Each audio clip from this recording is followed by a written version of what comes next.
আমরা সমাজে বেদাতকারীদের আশ্রয় দেই, প্রশ্রয় দেই, সুযোগ দেই, এই শ্রেণীর মুসলমান আছে না নাই? আছে তো আছে।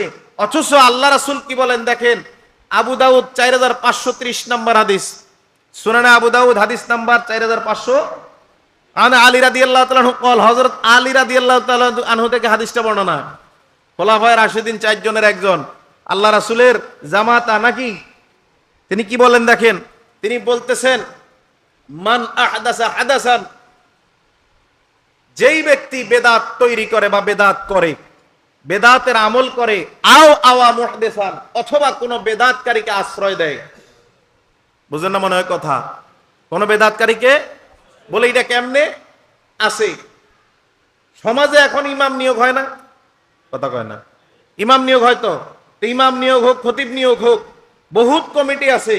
যদি বেদাতকারী হয়, কমিটির মন মতো হয় কিংবা মুসল্লির মন মতো হয়, ওই হুজুরের যোগ্যতা কি আছে, কোরআন সুন্নাহ মোতাবেক কথা বলে কিনা, এটার দরকার নাই। বেদাতকারী তাকে সুযোগ দিলে ইমামতি করার, আছে না নাই? এই যে মসজিদ কমিটি বেদাতকারী ইমামকে সুযোগ দিল, মানে আশ্রয় দিল। কি দিছে? আশ্রয় দিছে নি। এখন উনি এখানে 6 মাস থাক, 1 বছর থাক, 1 মাস থাক, 1 দিন থাক, এই যে সুযোগটা তাকে দিল, আল্লাহ রাসূল কি বলেন দেখেন, ফা আলাইহি লানাতুল্লাহ, 1 নাম্বার আল্লাহ তার প্রতি লানত দেয়। বুঝেন না মনে হয় কথা? আপনি নিজে বেদাত করেন কিংবা কোন বেদাতকারীকে আশ্রয় দেন, আল্লাহ রাসূল বলেন আপনার শাস্তি কি? আল্লাহ নিজে লানত দেয়, মানে আল্লাহ নিজে গজব দেয়। ওই ব্যক্তির জিন্দেগিতে কোনো উন্নয়ন উন্নতি আর হবে? ওই ব্যক্তি ইহকাল পরকাল থাকবে না যাবে? একই হাদিসের কথা, ওয়াল মালাইকাতি, আল্লাহর সৃষ্টির মধ্যে যত ফেরেশতা আছে সবাই তার প্রতি লানত দেয়। কি দেয়?